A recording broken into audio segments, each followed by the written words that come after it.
A principios de los 2000, México fue el testigo de lo que parecía un cuento de hadas moderno. El niño artillero, el delantero estrella que había conquistado España y el Atlético de Madrid, Luis García Postigo, se unía en matrimonio con la reina de las telenovelas, Kate del Castillo. Ella era la estrella de Muchachitas.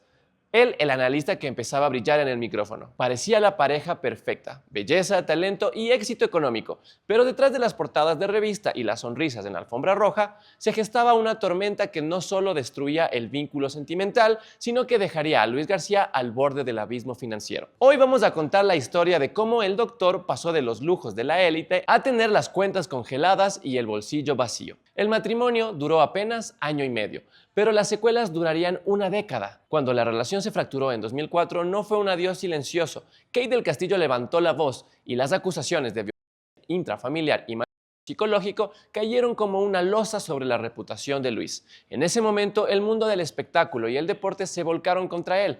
Pero más allá del juicio público, vino el juicio legal. Las demandas por la separación y los términos del divorcio empezaron a drenar los ahorros que García había acumulado en sus años de gloria en el fútbol europeo y con la selección mexicana.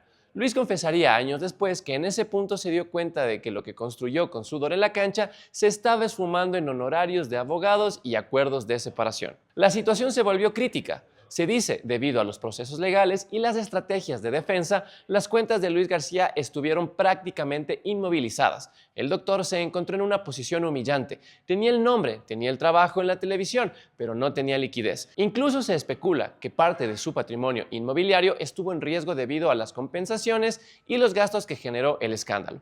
Luis ha sido honesto al respecto en entrevistas recientes, admitiendo que hubo un periodo donde no tenía ni para el súper. Imaginen la presión. Salir a cuadro todas las noches en el noticiero deportivo, fingiendo que todo está bien, mientras por dentro te preguntas cómo vas a pagar la renta del mes siguiente. La bancarrota no era solo una posibilidad, era una realidad que le respiraba en la nuca. Fue en ese momento de oscuridad total cuando apareció el verdadero significado de la palabra equipo. Jorge Campos, el inmortal, no solo era su compañero de transmisión, era su hermano de vida. Campos, que siempre ha sido conocido por su generosidad silenciosa, se enteró de la gravedad de la situación de su amigo. Sin cámaras, sin comunicados de prensa y sin pedir nada a cambio, Jorge Campos extendió la mano. El arquero acapulqueño ayudó económicamente a Luis García para que pudiera solventar sus gastos más básicos y mantener a flote sus procesos legales. Campos, que en ese entonces facturaba grandes cantidades por sus negocios y patrocinios, se convirtió en el soporte financiero que evitó que el doctor cayera en la indigencia profesional. Esa es la razón por la que hoy en día Luis defiende a Campos por encima de cualquier cosa. Jorge no solo salvó su carrera, salvó su dignidad en el momento más bajo. A veces, para tocar el cielo hay que conocer el infierno. La crisis con Kate del Castillo y la quiebra técnica obligaron a Luis García a reinventarse. Fue en esa época de necesidad cuando su estilo en la televisión cambió. Dejó de ser el analista serio y acartonado para volverse más humano, más sarcástico y más cercano a la gente. Esa vulnerabilidad, irónicamente, fue lo que lo conectó con Cristian Martinoli y creó la dupla más exitosa de la historia de la televisión deportiva en México.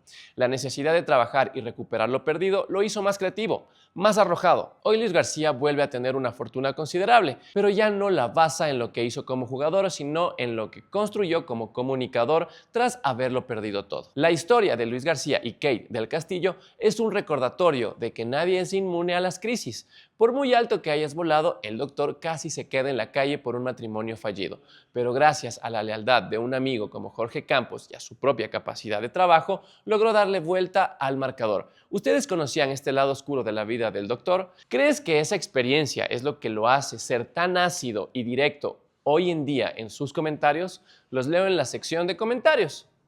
No olviden suscribirse para más historias de lo que sucede cuando las luces del estadio se apagan. Hasta la próxima.